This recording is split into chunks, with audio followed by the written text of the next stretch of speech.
عن عبد الله بن مسعود عن الرسول صلى الله عليه وسلم انه هي قصه غالبا. فكان احد الرجال حط رحاله اكله وشربه في ارض واحده، انا بدي احكيها بالعاميه يعني الشعبويه.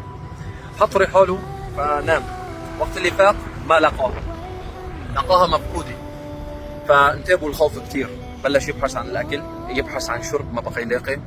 صحراء قاحله يبحث، وقت اشتد عليه العطش كثير، اشتد الجوع، الخوف زاد، قال لا ارجع لمكان يدور، ما بقى يقدر يلاقي مكانه.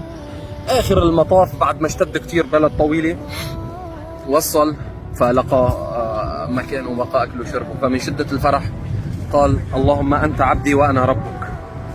اخطا وهو فرحان من شده الفرح، من شده الفرح كفر، بس هذا شيء رب العالمين ما اعتبره انه كفر، اعتبرها من شده الفرح اخذ في النيه. بمناسبه الفيديو، هو انا بحب اقدم اعتذاري الشديد.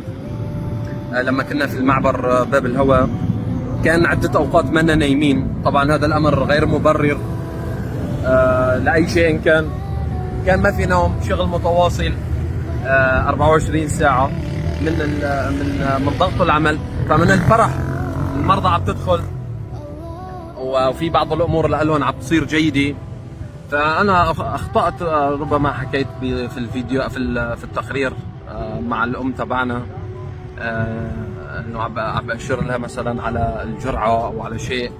فحبيت اتشكر كثير من الشباب اهلي، ابو اكرم، محمد الفيصل، الشباب اللي من زملائنا ايضا المحبين اعطونا نصيحه. فانا من ضغط العمل ما عم بلاحق انتبه ولا عم بشوف، فخبروني انه هذا الفيديو كذا كذا قد يصير عليه كلام او شيء. قلت لهم طبعا يلا فورا، فقمنا بحث الفيديو من كل المنصات بشكل كامل.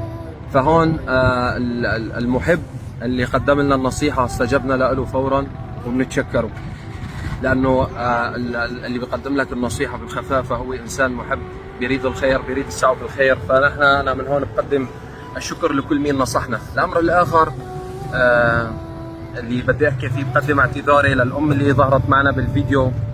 اذا انا فهمت خطا بطريقه خاطئه، لذلك ما هو عيب. نعتذر من متابعينا الكرام اللي شافونا، والله يجزيكم الخير. شكرا لكل مين بيسعى لتقويمنا بالطريق الصحيح. نسال الله عز وجل الفرج لاهلنا جميعا، واستروا ما شفتوا منا. اللي بيشتغل كثير، بيتحرك كثير، بتكثر اخطائه، فنحن غير متعنتين باي خطا إن كان. الله يجزيكم خير. السلام عليكم.